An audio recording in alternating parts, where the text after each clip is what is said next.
আসসালামু আলাইকুম। অনেকে সৌদি আরবে আসতেছেন, চোখে চশমা, pant in, in shirt in করে আপনারা সৌদি আরবে আসতেছেন। একটা কথা চিন্তা করে আইসেন যে আসার সময় এত খুশি, এত সানগ্লাস এইটা এটা লাগায় আসতে আছেন। কত স্বপ্ন। আসার পরে দিয়ে দেখেন যে আকামাটা হাতে পান কিনা, এই চিন্তা করে আইসেন। পরে ফ্যান খুলি যাওয়া লাগে। পরে তা প্যান্ট খুললে নি দেশে যাওয়ান লাগে, শুধু লুঙ্গি পরে নি দেশে যাওয়ান লাগে, এই চিন্তা কইরা না নাই।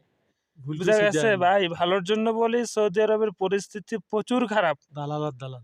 প্রচুর খারাপ। সৌদি আরবে চলে শুধুমাত্র দালালের চক্রান্ত।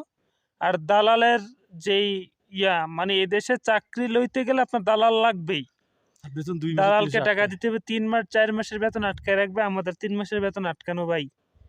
বুঝা গেছে? এই কারণে বলি যে সৌদি আরবের পরিস্থিতি বহুত খারাপ। অন্য কান্ট্রি লক্ষ, তো। লক্ষ মানুষ, লক্ষ, লক্ষ বাঙালি, ইন্ডিয়ান, পাকিস্তানি আপনার রাস্তায়, রাস্তায় ঘুরতেছে।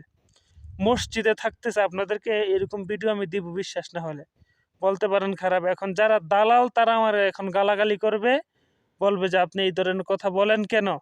আমরা বলি আপনাদেরকে, "আপনারা এই বিষয়ে আইসেন না। দালালের ফক্করে আপনারা পড়িয়েন না ভাই।" আর বাংলাদেশের এজেন্সি, মাদার ও চোদ তো খানকির বলে। ভিডিওর ভিতরে গালি দিতে পারতেছি না। বুঝছেন? এই সমস্যা হবে এই কারণে। তারা যে কোন জাতের লোক, "আল্লাহ হাবিবি মাফি কিদা আল্লাহ মুশকিলা।" জিয়াদা মুশকিলা বাঙালি এজেন্সি। হাইওয়ান। হাইওয়ান কবির খেল্প।